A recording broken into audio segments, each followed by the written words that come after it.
tere tulemast kuulama ja vaatama meie kooli podcasti SG Lõunajutud. Mina olen tänane saatejuht, podcasti läbiviija Eva-Marta ja minuga koos on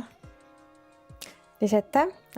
Mina olen Sindi gümnaasiumis psühholoogina tööl. Ja kuna teisipäeval on ju sõbrapäev, siis mõtlesime, et olekski nagu paslik võtta ette sõpruse teema. Aga sõprusest üldiselt ja kaaslastega ma arvan, et räägitakse väga palju, ka ju kooli kontekstis, et kuidas saada omavahel läbi.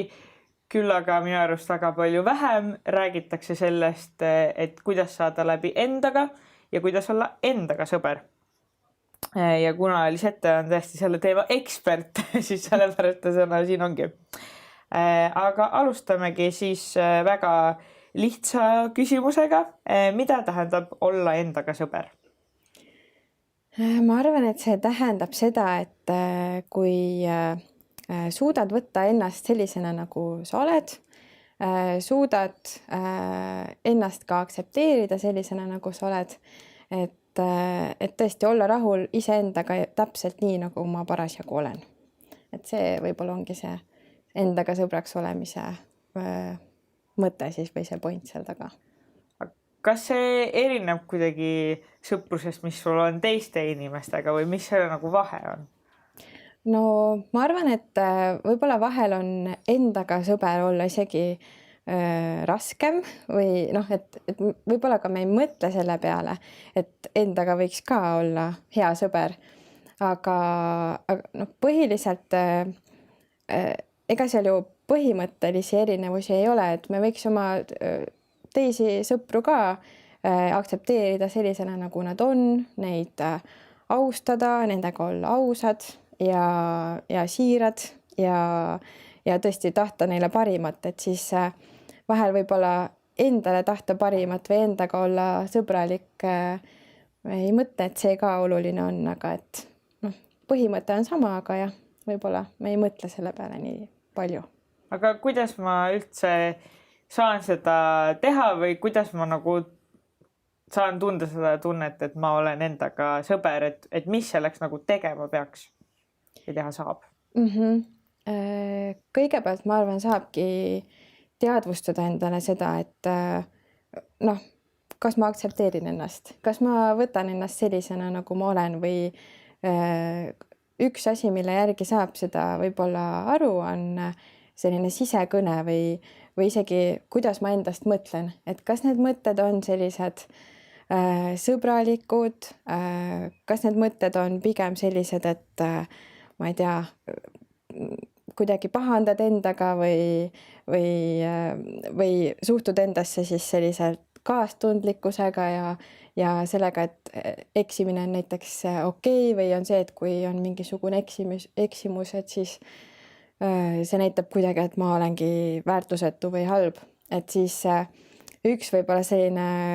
koht, mille peale mõelda, on see, et kui me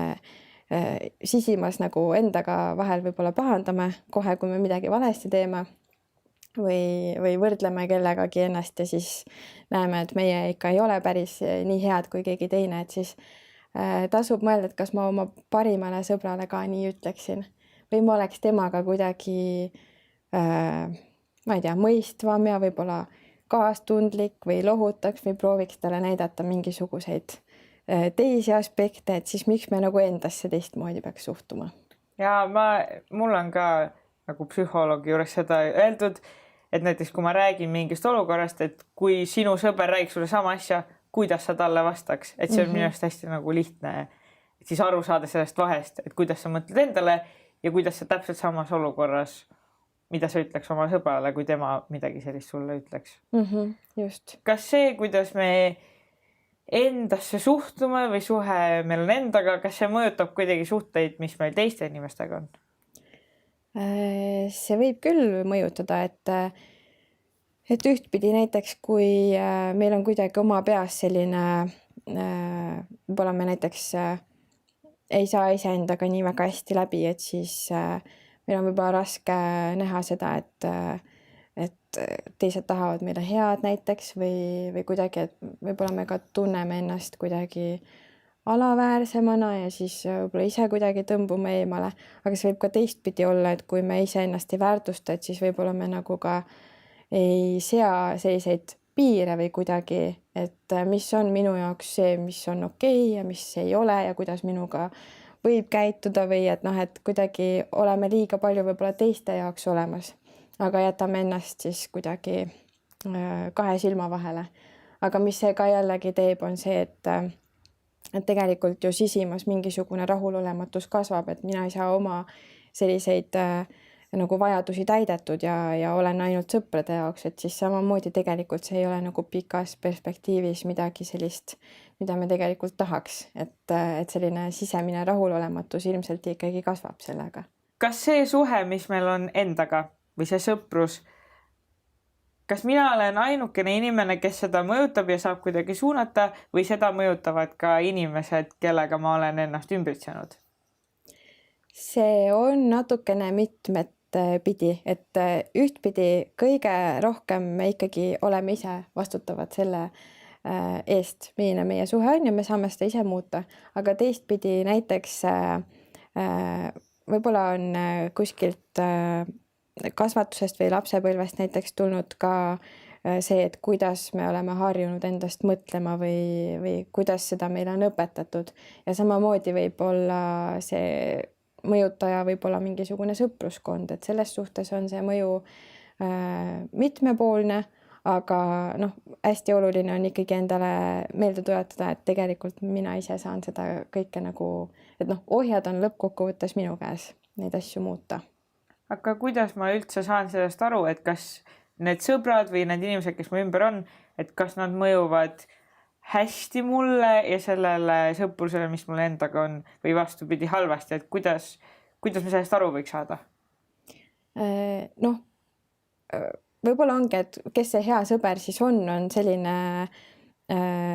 kes pigem, kellega on meil hea olla, kellega ma saan ise olla see, kes ma olen, et ma ei pea kuidagi kandma mingisugust maski või teesklema, et ma olen selline ja tegelikult olen teistsugune. Et jah, see vaba tunne on ka kindlasti see, et kui ma pean ikkagi terve aja kuidagi jälgima, kuidas või mida ma ütlen, et siis ilmselt ei ole see kõige toredam aja veetmine. Aga teistpidi on ka see, et kas see sõber siis minu piiridest näiteks kuidagi peab kinni või sellest, mis mulle sobib või mis mulle ei sobi või... Mis need piirid, mis see tähendab? Näiteks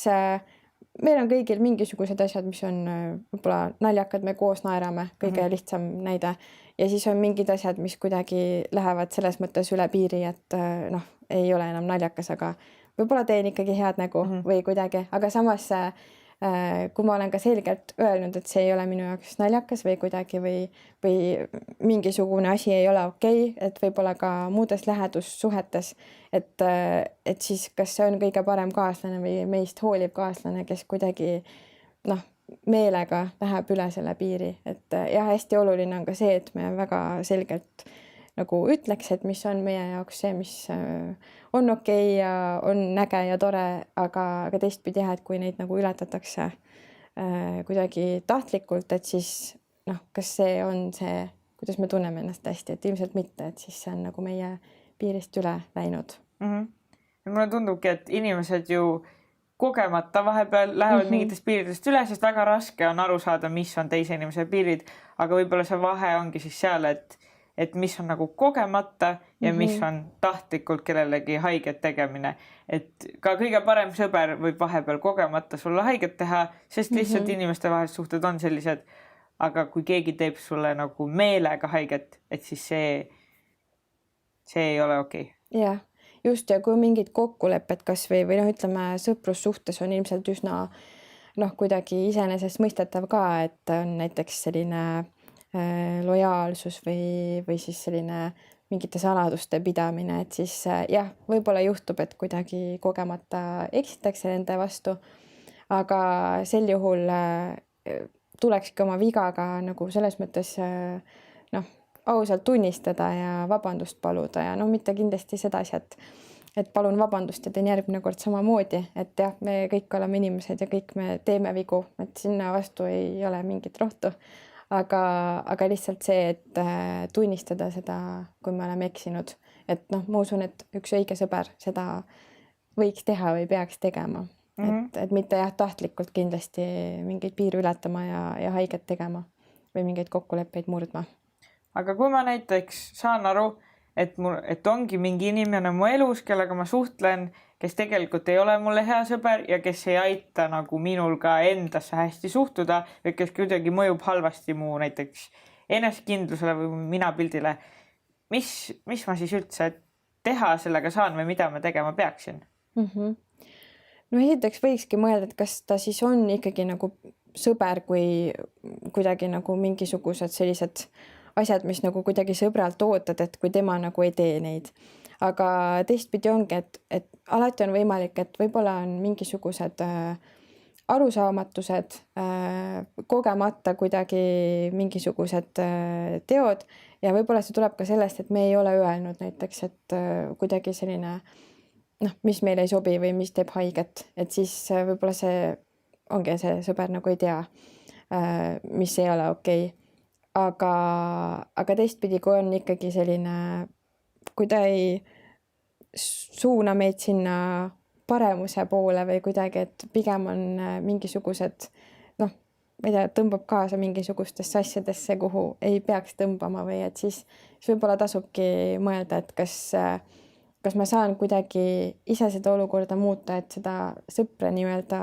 hoopiski nendele teistsugustele tegudele nagu suunata. Aga kindlasti mitte lasta kellelgi teisel, ükskõik on see sõber või kes iganes kaaslane, et siis mitte lasta ennast ikkagi ka sellesse tõmmata, et sa teed asju, mida sa tegelikult tunned, et sa ei teeks või sa ei tahaks teha. Et siis tuleb ka seda piiri nagu tunnetada ja vajadusel võib-olla ongi lihtsalt see koht, kus need teed lähevad lahku. Et mitte, et see peaks või olema kuidagi esmavalik, et aga lihtsalt mõnikord ka inimesed muutuvad selliselt, et ongi väga-väga erinevad väärtused lõppkokkuvõttes või mingisugused vaba aja veetmise viisid ja arvamused ja mõtted ja siis et need sõprused nagu võivad selles mõttes ka muutuda või kustuda. Et sõprus ei pea olema igavene, et olla kuidagi tähtis, et isegi kui mingi hetkel keegi on sinu jaoks tähtis, siis võib juhtuda, et te kasvate kuidagi lahku või muutute ja see ei ole otseselt halb ja see ei ole kellegi süü, vaid inimesed muutuvadki, elus nii on. Jah, just. Et muidugi tasub alati sõprusi hoida, et kui sul on tõesti selline pikaaegne sõber, et siis ei tasu kuidagi kergekäeliselt nüüd nagu teda kuskile niimoodi unustusse lasta vajuda. Aga jah, teistpidi võib-olla mõnikord ei ole kõik ainult meist olenev, ja ei ole ka teisest inimesest, aga lihtsalt ongi inimesed lõpuks nii erinevad, et lihtsalt mõned sõprused kaovad ajapikku. Ja mulle tundub ka see, et me kipume unustama just seda sõprust endaga, et tegelikult see on meie jaoks kõige olulisem, et see, kuidas me endasse suhtume, endaga läbi saame, et see lõppude lõpuks on alati olulisem kui kõik need suhted meie ümber, et need on ka väga-väga olulised, aga see, et ma ise saaks endaga hästi läbi, see on nagu selle alus, et mu nagu need sõprused lähedastega saaks ka head olla. Et kui me ohverdame ennast selleks, et mingid nagu sõprus kellegi teisega hoida, siis lõpuks et see ei mõju hästi ka ühelegi su teisele suhtele su elus. Jah, ja võib-olla panid selle nii hästi sõnadesse, et võib-olla saabki öelda, et kui kuidagi mõelda, et kas see on üks õige sõprus või ei ole, et siis võib-olla üks ongi see alus, et kas see kuidagi aitab mul endaga paremini sõber olla või see kuidagi takistab seda, et võib-olla on ka see üks koht, mille peale mõelda. Aga mulle tundub ka nagu praktiliselt see kuidagi keeruline, et ma olen ise ka selle peale elus mõelnud, et kui me oleme kellegiga nagu paari suhtes, et siis on meil nagu mingi kindel mehhanism, on lahkuminek, et nüüd ei sobi enam, lähme lahku, peame selle jutu, ei ole enam koos. Aga sõpradena on seda kuidagi raske teha, sest meil ei ole sellist nagu loomulikku asja, et kuidagi, et me nagu, et ei ole sellist sõprusest lahku minekut, et näiteks kui ongi, et ma tunnen, et keegi ei mõju mulle hästi, aga noh, et ma tean, et ma pean näiteks temaga edasi ühes klassis käima, et kuidas ma üldse lõpetan selle sõpruse või kuidas seda teha nii, et see ei teeks mulle liiga haiget ja ei teeks võib-olla ka sellele inimesele liiga palju haiget. Võib-olla kõigepealt võikski kuidagi rääkida sellest, et kui ma märkan, et midagi on kuidagi noh, kas või mingisugust, võib-olla ei ole mingisugust tüli ju, mille pärast peab sõprus lõppema, aga kuidagi tunnen, et mingisugune midagi on nagu teistmoodi, et siis võib-olla esmalt olekski hea rääkida ja üks asi, mida kasutada, ongi mina sõnum, et mitte kuidagi, et sa teed nüüd nii ja sa enam ei räägi minuga või kuidagi, et mitte nagu süüdistavalt, vaid pigem just rääkida sellest, et mida mina olen tähele pannud, mida ma tunnen ja võib-olla enne seda vestlust nagu mõelda enda jaoks see ka, et kas ma tegelikult tahaks, et see sõprus jätkuks või et kuidagi, mis see minu soov ka on, et võib-olla mõnikord on sellise kaugenemise puhul mingisugune konkreetne asi, mis on juhtunud, et mis kuidagi oleks vaja selgeks rääkida või et missugust lahendust ma soovin, aga võib-olla alati ei ole ka seda, aga lihtsalt jah, et lähtuda kuidagi sellest, et mina olen märganud, et meil on kuidagi teistmoodi ja kuidas ma tunnen ennast selles olukorras ja siis vaadata, et mis see sõber siis ütleb, et võib-olla kuidagi see aitab seda ka kuidagi natuke rohkem raamida, et ei ole ainult seda, et täna me suhtlesime vähem ja homme suhtleme veel vähem ja siis kuidagi nagu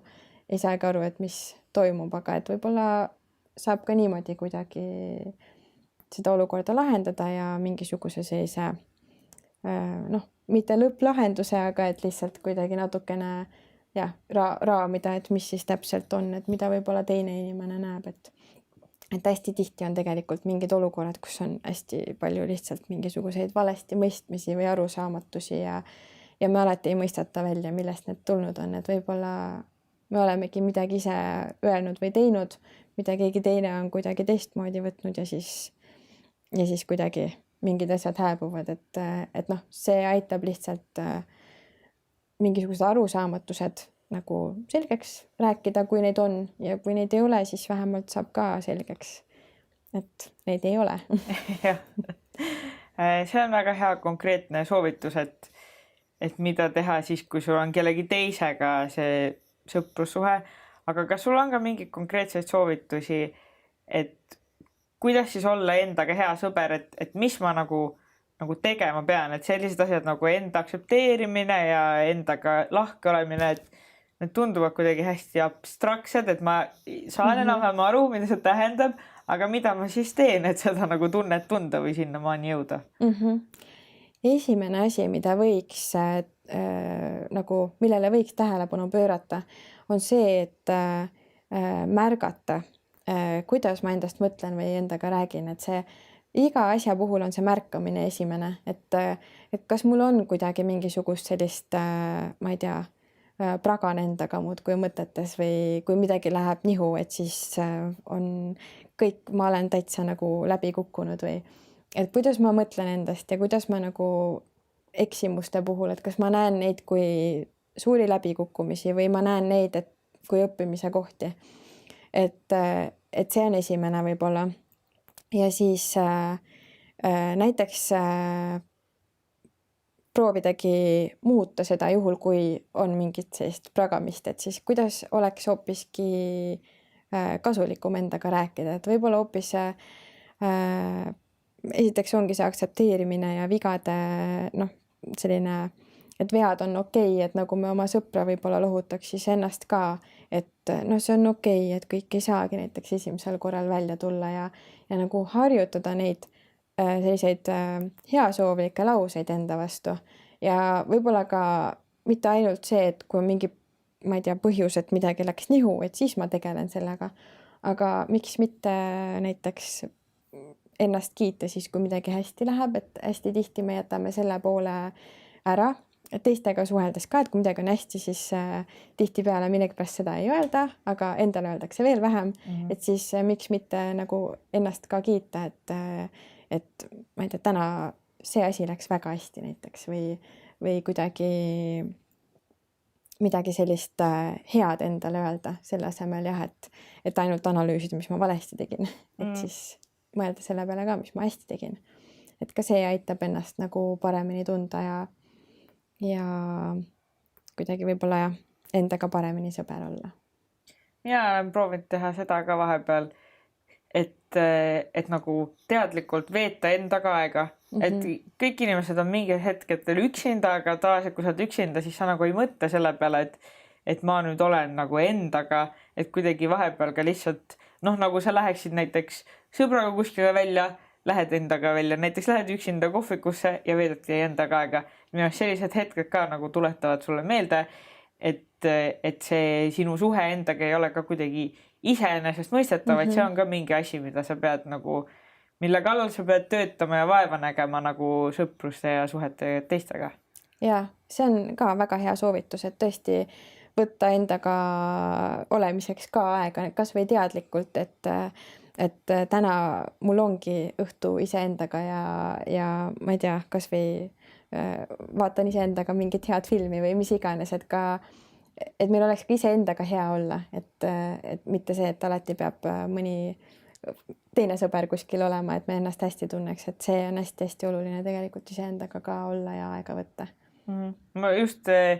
oli tund ja üks poiss klassis ütles, et ma olen nii rõõmus, sest ma saan täna üksinda olla ja see tegi mul kuidagi ka nagu tuju heaks, et tore on kuulda, kui inimesed nagu tunnevad rõõmu sellest üksinda olemisest, et see on ka, ma arvan, üks märk, et sul on endaga hea suhe, kui sulle nagu meeldib endaga koos olla. Just. Ja siin ka võib-olla ongi see tasakaalu koht, et muidugi üldiselt inimestele meeldib ka, kui on ei pea olema palju sõpru, aga kui on mõni sõber, aga just see, et oleks nagu tasakaal, et see ei pea olema see, et mul on hea ainult siis, kui mul on sõber, vaid kõrval või sõbrad, vaid just see, et mul on siis ka väga hea olla, sest et ma olen iseendaga ka sõber. Ja see ei pruugi ka tulla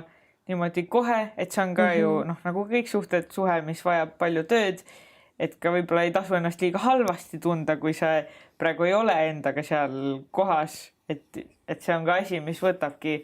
nagu väga pikka aega vahepeal, et seda head suhet luua. Ja see ei kipu tulema iseenesest, tõesti. Ja, kuigi me võtame seda kui kõige iseenesest mõistetavat suhet, siis tegelikult see on asi, mis vajab tööd ja vaeva. Just.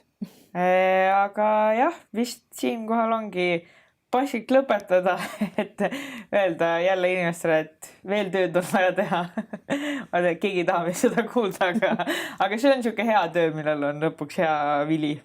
Ja ma usun, et see ongi võib-olla algusest tundub, et on kuidagi jälle üks asi, millega ma tegelema pean, aga ma usun, et kui neid kasusid ja kahjusid kaaluda, siis pikaajaliselt ma ei näe sellel kahjusid, et see on pikaajaliselt väga tulus see aeg võtta ja endaga tegeleda. Aitäh sulle, Lisette, et sa võtsid aega õpetada meile, kuidas olla endaga sõber. Aitäh kutsumast. Aitäh kuulamast, vaatamast ja järgmise korrani.